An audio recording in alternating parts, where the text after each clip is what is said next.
Bida ng movie nito ay ang weird na si Wednesday Addams. Wala itong emosyon at may obsesyon nito sa kamatayan. Kilala din ito sa pagsusuot ng itim at puting nakakatakot na damit na talagang kakaiba sa lahat. Sa unang eksena ay dumating si Wednesday sa eskwelahan na may nakakatakot na itsura, at sa loob ng locker ay nakita niya ang kanyang kapatid na si Falswy, nakagapos ito at mayroong mansana sa kanyang bibig. Nang ilabas na ito ay nagkaroon siya ng isang pangitain kung saan ay nakita niya kung sino ang gumawa nito sa kanyang kapatid. At nito ay nalaman natin na siya ay isang hindi pangkaraniwang bata lamang dahil may kakayahan siyang makita ang nakaraan ng isang tao at ang hinaharap nito sa pamamagitan lang ng paghawak sa kanila. At nang makita niya ang mga bully na may kagagawa nito ay pinuntahan niya ito sa swimming pool na may dalang-dalawang plastic bag na puno ng mga pirana. Pagkatapos ay pinakawalan niya sa pool ang mga pirana na uhaw sa dugo. At habang lumalamoy ang mga bully para sa kanilang buhay ay nilinaw ni Wednesday na walang pwedeng gumalaw sa kanyang kapatid maliban sa kanya. At sa sumunod na eksena ay makikilala naman natin ang kanyang mga magulang na sina Morticia at Gomez. Sawang-sawa na sila sa kalokohan ni Wednesday kaya't kinailangan nilang magdesisyon na dalhin ito sa Nevermore Academy.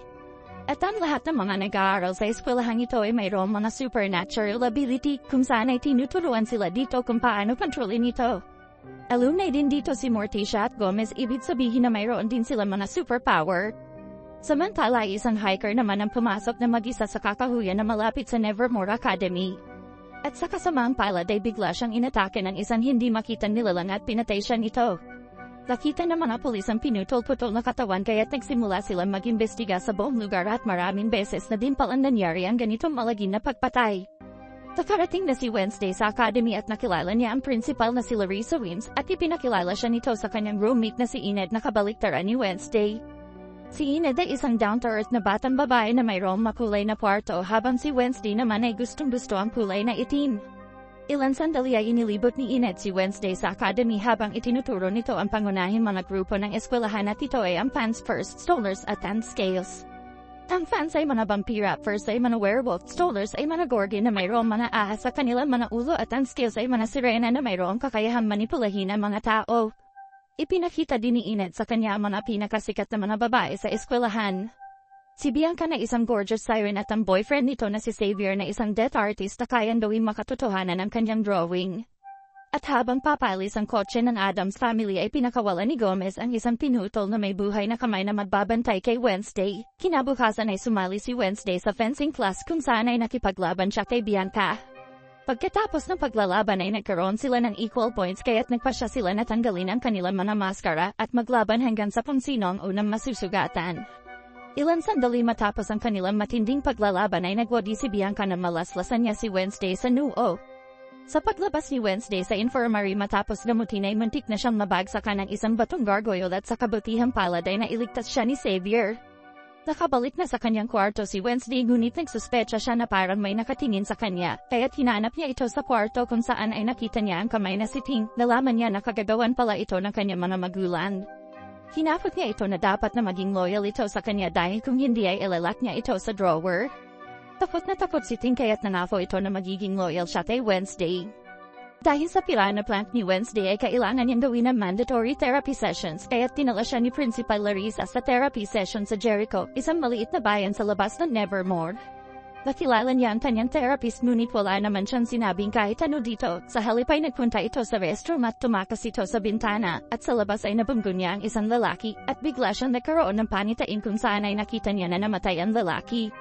Nagpunta si Wednesday sa isang malapit na coffee shop at doon ay nakilala niya ang anak ng pulis na si Tyler na isang barista. Nagkaroon ng problema si Tyler sa espresso machine ngunit agad siyang tinulungan ni Wednesday. Biglang may dumating na mga bully at niloko siya ng mga ito. Hindi niya pinansin ang mga bully nung una ngunit na maubusan ng pasensya ay nilabanan niya ang mga ito at agad na pinabagsak. Ilan sandali ay dumating na ang principal na kasama ang pulis at nakita ng mga ito ang patayan. Pinagalitan siya ng principal sa sasakyan habang pabalik ng academy ay nakita nila ang isang wasak na kotse sa daan at ang biktima ay ang nakita niya sa kanyang pangitain kanina. Kinagabihan ay nagpatugtog ito ng isang malagim na tunog sa kanyang cielo sa balcony at maririnig na umaalulong ang mga asong lobo doon. Ngunit sinabi ni Enid na hindi siya makasali sa mga asong lobo dahil hindi niya kaya magbago ng anyo sa kanyang sarili. Samantala ay biglang lumitaw si Ting sa kwarto ni Tyler at sinabi nito na tawagan niya si Wednesday.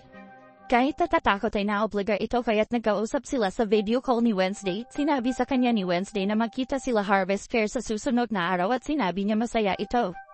Ngunit ang katotohanan ay gusto lang niya makatakas sa academy. At habang nasa fair ay makikita natin na nakabantay pa din sa kanya si Larissa, ngunit nagawa pa din itong makipagkita kay Tyler at halos makatakas na silang dalawang ngunit nakabumbuan naman niya ang isa sa kanyang mga kaklase na si Rowan. Nagmadali itong nagtatakbo sa kakahuyan at dahil nahawakan siya ni Wednesday kaya't nagkaroon siya ng panitain na si Rowan ay pinatay.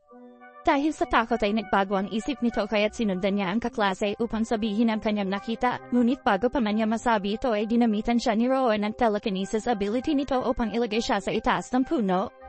Pagkatapos ay ibinunyag ni Rowan ang panitain ng kanyang ina na wawasakin ni Wednesday ang Nevermore Academy. Kaya't naniniwala si Rowan na kailangan niyang patayin si Wednesday bago pa man may masamang mangyari. Sinakal niya ito gamit ang kanyang telekinesis ability ngunit biglang umatake ang isang napakalaking halimaw. Hinati nito ang katawan ni Rowan at biglang nawala ang halimaw. Nilapitan siya ni Wednesday at nakita niya ang drawing na iginuhit ng ina nito na tungkol sa kanya. Ilang sandali ay hinanap na ng mga pulis ang bangkay ni Rowan ngunit hindi nila makita ito. Gaya ng inaasahan ay hindi naniniwala ang pulis sa sinasabi ni Wednesday tungkol sa halimaw na umatake kay Rowan at iniisip nito na isang estudyante lang ang may kagagawan, ngunit nagulat sila na makita nilang buhay na buhay si Rowan. Nang makarating si Wednesday sa kwarto ay napansin niya si Enid na abala para sa POCAP competition na isang annual boat riding guide. Sinubukan niya kausapin si Rowan ngunit pinaalis na ito ng principal dahil sa isang kadahilanan na hindi niya pwedeng sabihin. Kaya't muling nagbalik si Wednesday sa kanyang plan B at sinabi niya kay Ting na bantayan nito si Rowan. Pagkatapos ay makikita si Rowan na nakarating na sa train station habang sinusundan siya ni Ting. Pagkatapos tingnan ang kapaligiran ay patago itong nagpunta sa restroom at nagbago ito ng anyo bilang isang matandang lalaki. At sa kasamaang palad ay hindi na siya nasundan ni Ting at hindi na nakita nito ang pagbabagong anyo ni Rowan. Pamaya-maya ay nagpalit muli ito ng anyo at naging si Principal Larissa at dito ay nalaman na natin na isa siyang shapeshifter at sa ilang kadahilanan ay pinagtatakpan nito ang pagpatay kay Rowan. Dahil wala na magawa ay nakipagsapalaran si Wednesday sa kakahuyan upang kumuha ng clue tungkol sa pagpatay kay Rowan. Sinamahan siya ni Tyler na sumusubaybay sa kanyang ama. Ilang sandali ay nakita niya ang salamin ni Rowan at habang pinukulot na ito ay bigla siyang nagkaroon ng isang panitain kung saan ay nakakita siya ng isang purple na libro na dinodrawingan ni Rowan. Tinanong ni Wednesday ang kanyang teacher tungkol sa libro at sa huli ay nabunyag na ito ay pag-aari ng isang old student society na tinatawag na Nightshades. Pagka-uwi ay panakaw itong nagpunta sa kwarto ni Rowan upang tingnan ang libro. Nakita niya ang isang maskara na nasa ilalim ng kama nito ngunit bago siya makaalis ay dumating naman si Xavier at siya palang roommate ni Rowan.